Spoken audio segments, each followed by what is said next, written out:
And welcome back to my channel. This is Whit Lavon and I am doing a reading vlog.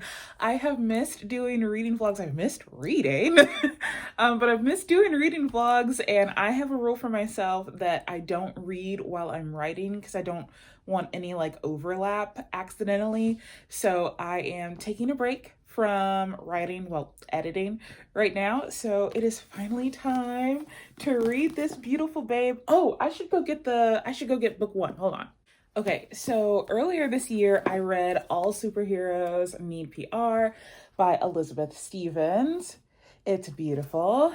And so Meg was kind enough to give me All Superheroes Need Photo Ops, which is the second book. And right now it's a 3-book series.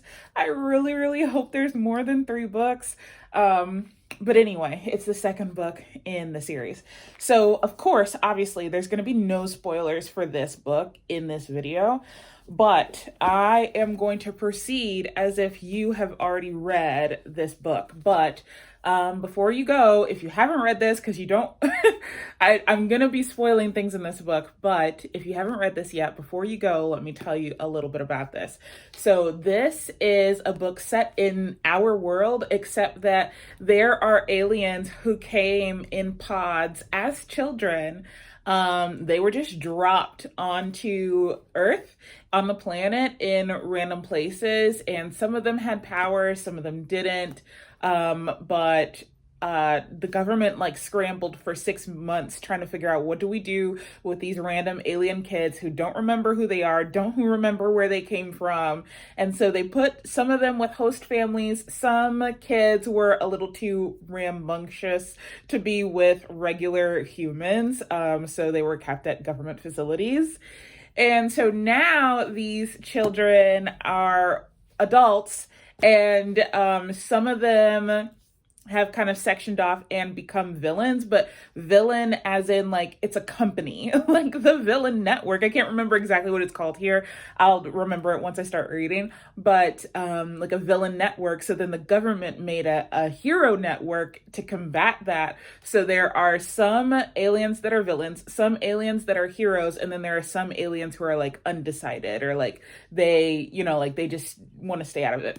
So in this book, our FMC Vanessa is working at like a PR agency. Like she's the CEO, and she gets a call, and they're like, hey, so we have one of the undecided aliens, and we're gonna bring him in as a hero, but we need to like introduce him to the world, and like that kind of thing. So we need you guys to be the PR for him. And so it's about like his journey into becoming a hero from like never caring before. And then also their love story. And there's a few things in here that I just don't want to even allude to, because I want you to stop this video right now and go read it. So the rest of this video, I am going to continue as if you've already read this book, and we're going to go into book number 2, All Superheroes Need Photo Ops, which this one is Monica's story. Monica was the war photographer from book 1. Okay, so that is that, and I'm gonna get into it. I haven't even started my B-roll yet, and I already have something that I want to say. So if you remember how the end of book 1 ended with that like fight at the airplane place, now they're taking, so remember, mind you, this is Monica's point of view. So she's taking photographs at the hangar for like the 48-hour festival, because there was 48 aliens that fell. Well, everybody thinks that there were only 48 people that fell. But anyway, they're there at the airplane hangar to take photos of all of the heroes for the day. And so Monica says the airplane hangar looks rough. It's only been 3 weeks since the old Sundale Airport was destroyed when the VNA kidnapped a newly reverted Wyvern and Vanessa and her crazy family helicoptered in to save the day. Even a few of her coworkers were there, which really pissed me off, since I'm technically a full-time contractor for her agency, The Riot Creative. I mean, come on. Why didn't I get an invite to the party? It sounded chaotic and bloody fabulous, quite literally. And And I'm like, yes, I love a character who thirsts for the chaos and like does not mind, like that's where they thrive. And it kind of reminds me, actually, actually, this is very opposite. This is very opposite, but in a equally funny way. Hadriel from, oh, what is that book called? It's by K.F. Breene. I'll put the cover on the screen. But Hadriel is a side character there, and although he hates, he's more so just like afraid of getting in trouble most of the time. Because the dragon that is his master, he's a dragon, so obviously like he has a short fuse. But anyway, like he's very comfortable in the chaos in a different way. And so like just reading that reminded me of that character, but also I just love this for Monica. So anyway, that's that. Another thing. Okay, so you know how like when you've read book one and it's been like months or even years at some time, and then you do not want to go back and read book one in order to read book two. You just want to get into book two. You want to see what's going on. You want to see what's happening. And so authors know that, and then they like put information from book one in book two to kind of help you remember. And so here, still in the prologue, mind you, haven't gotten very far. But here, we're talking about Mr. Singham, and I appreciate how Elizabeth described him because this is okay, let me just read it to you. He sweeps a hand over his dark hair. His tie is an homage to his homeland, decorated with the red, white, and much thicker blue stripe of the Thai flag, though I'm sure any average American will just assume it represents the United States. So I really love that we're getting an idea of what he looks like without, you know, the typical skin tone descriptor or eyes or hair, something like that. I just thought that was such an interesting way to remind us like who Mr. Singham is and what he looks like. And I kind of want to take this as a learning opportunity for my, books in the future of like there are other ways to do that. Like I just thought that was so cool. Okay, I'm going to try to get to chapter 2 before I turn this video back on because I just have so much to say, but like it's all good stuff and I'm not even done with the prologue yet. Oh my god, I'm so excited. Okay, my thoughts on chapter 3.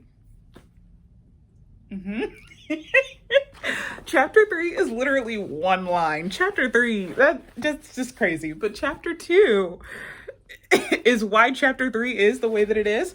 And if you remember in book 1, Vanessa and Roland, I don't remember what he's called before his name is Roland, but Vanessa and Roland have this like chaotic, crazy first time meeting in the office, and it's like it's so embarrassing and everything. And there's kind of like a little, not kind of, there is a chaotic first time meeting. Like Tyrannus has seen Monica, but he's never like paid attention and like actually met her, you know? And so them actually meeting is chaotic and hilarious and a little embarrassing. But there's this robot that says help is on the way. And I understand it's meant to be in this like robotic voice, obviously. But when I read it, I just was like, in my head, I hear Mrs. Doubtfire, help is on the way, dear! Help is on the way, dear! Mrs. Doubtfire! Help is on the way! I don't know why, but it just made it 10 times funnier in an already funny situation. But I am on chapter 4 technically now. So I just want to prove that I'm not stopping every single time something is funny. Like I'm really trying to take in the book, but there's just so much goodness in here already. But okay, I think I'm gonna try to get to, did I mess up the pages? I think I'm gonna try to get to like 25% before I do another update. Yeah, I think maybe I put my nail in it by accident, but that was an easy fix. Okay, I'm gonna try to get to like 25-ish% before I give you another update, but we'll see how that works.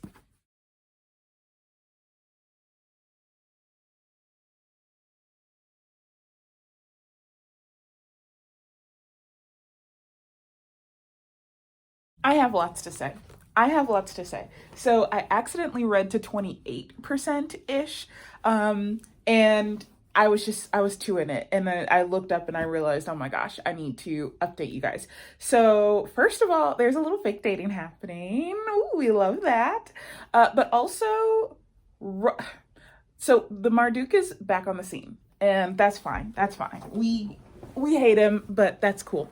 So Tyrannus is having a conversation with him, and it's cool because with Roland in the first book, the Marduk,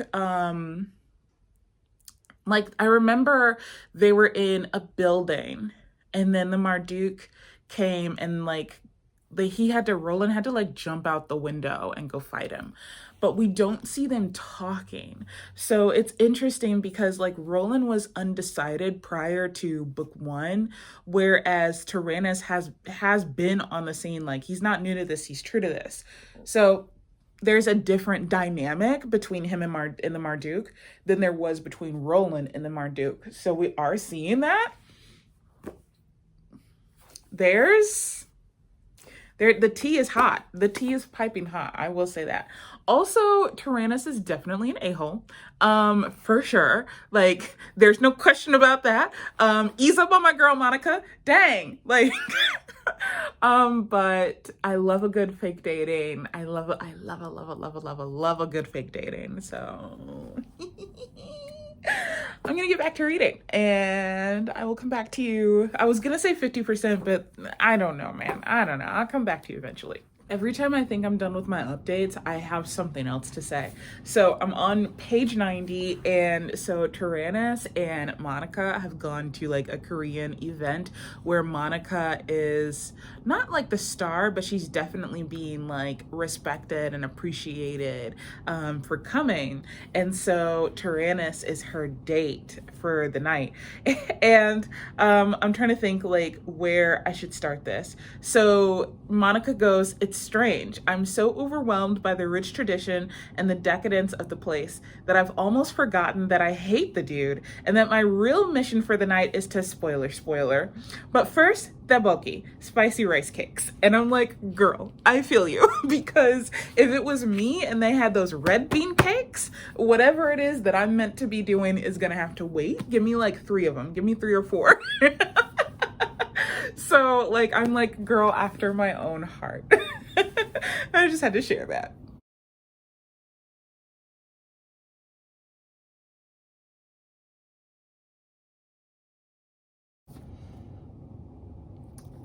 So you in fact do not need a winter jacket. You just need this book. You just need this book. That's how hot it is. I'm gonna take a break and I will come back. I really want to finish it before tonight. I'm gonna take a break, I'm gonna go walk, and then I will come back hopefully soon and keep reading.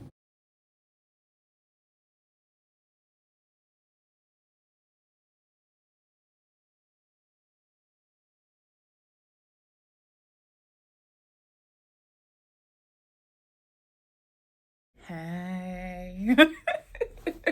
I walked and then I took a nap, as one does, and then I woke up and I was like, oh, I have responsibilities to attend to, so now it's nighttime. And then I was like, oh, I'm gonna go finish my book, and then I forgot I was vlogging.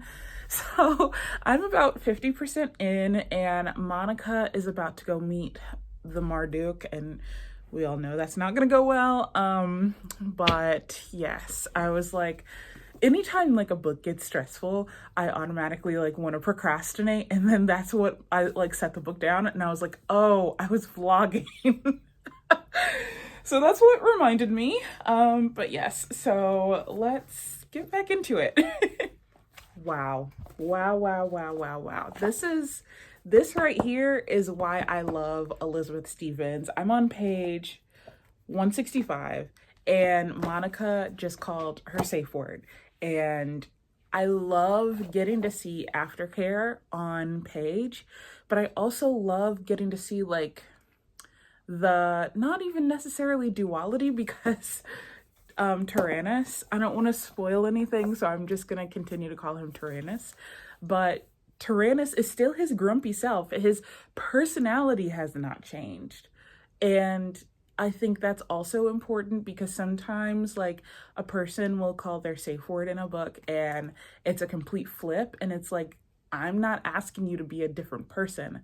I'm asking for a pause on this dynamic. Like, and I think that's beautifully illustrated, described, shown here, that like it's immediate care time, but his personality does not change. And I love that. I freaking love that. Yeah. Yeah, I'm gonna finish reading, but hi honey. Hi honey. Hi honey. Hi pumpkin. Good buddy. I don't know if this will be as funny to you as it is to me. I can't really give you context because that's spoilers, but Tyrannus and Roland are talking, and Tyrannus says, well, hold on. Okay, Tyrannus says to Roland, "Thank you for the coffee. You look like a giant cotton candy." Because this whole time, Tyrannus is irritated. I don't know if he's more irritated that Roland reverted before he did, or is he just more so irritated that his reversion is what causes him to be more popular than Tyrannus. But like this whole book, he's like, oh, that stupid guy and his stupid skin, like, and his stupid height and his stupid monster look and everything like that. So he says to Roland, "Thank you for the coffee. You look like a giant cotton candy." And Roland, it says, he just laughs as I stomp away. "When you're mad, you look like a grape." It's funny to me. It's probably not funny to you because you have no other context, but it's funny to me. Starting to side with Tyrannus on Mr. Singham, and I can't really tell you what that means, but I just want it to be noted that I side with him now. And yeah, that's it, because everything else is a spoiler. How dare Elizabeth write chapter 28 knowing I'm single? She doesn't know me. Knowing I'm single. That is so not cool. Obviously, I love it.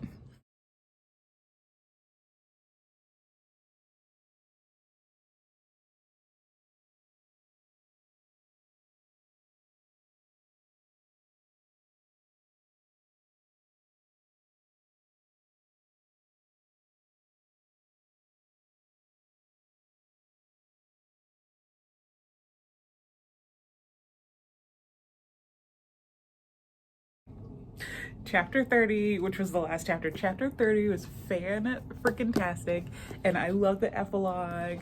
I'm not surprised to say that I love this book. This was so good. This was so good.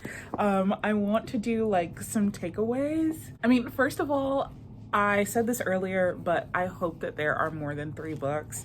I think, because this is traditionally published, and I think it's like, I don't know how TradPub works, that like they buy 3 books that aren't written yet, but like however it works where you extend a series, I really hope that the series is extended. But let's say that it's not. Let's make some predictions. So obviously in every book someone's going to revert. Actually, okay, I have predictions, but they would be, well, they are a spoiler if I say them. Another takeaway though, Palestine is mentioned in here, and I think, and the Congo is as well, and I feel like Sudan is also mentioned, but I can't quite remember. But it's been so long now in the book. But Monica was talking about, because she's a war photographer, so she had some flashbacks, and I think that it was so well done, where I remember it was like Monica was saying, like, this reminded me of, you know, when I was in Palestine and blah, blah, blah was happening, and I didn't really understand it, but I knew that it was wrong. And I really I think it's a really great way to show where you stand and still give respect and honor to like what's currently happening. And I hope that more authors continue to do that in the future. I take it as a lesson learned myself as well. I really enjoyed this book. I love Elizabeth's writing, but you know, sometimes her writing can be very dark in some of her series, and I really loved like getting a lighter like vibe, but still getting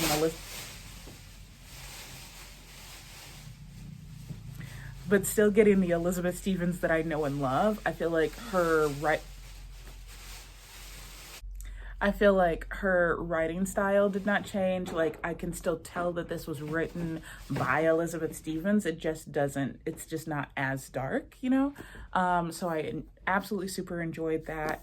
And I just can't say enough how I want there to be more than 3 books in this series. And I mean, I don't know. I really enjoyed it. I'm sure I'm behind on my editing, so I'm sure this is going to come out a little bit after the book is released. So if you haven't gone to grab it, please go grab it. Oh, you know what? You know what I can make a prediction about that's not going to be a spoiler? About the covers. I feel like it's going to be green next. Green could be pretty, like a green and yellow.